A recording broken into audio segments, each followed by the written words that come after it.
So I have already created my background layer with the white color. Select the text tool, the type tool, sorry. Left click and now type your text. Control A to select all text. So the font I'm using is Anton. And for the size I will use 750, press enter.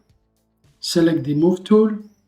Left click here, make sure the align is to Canva. And now let's align it horizontally and then vertically. Select the background layer, right click on it, and then duplicate layer. And now place the duplicated layer on top of my layers. And then go to filter and then select filter gallery. Scroll down and then select halftone pattern. Change the pattern to line. And now I'm going to increase the size. I'm going to increase to 9.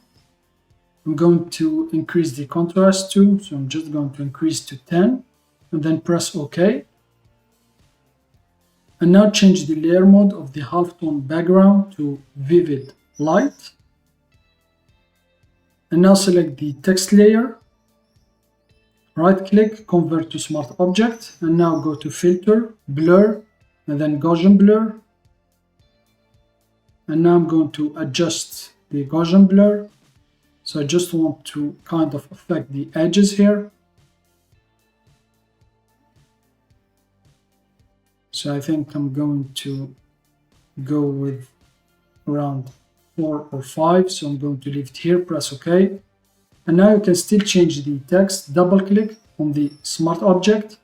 Now we are inside, select the type tool. Double click inside and now change your text, type your text. And now here we are inside the smart object, the lines PSD. This is the project, the whole image.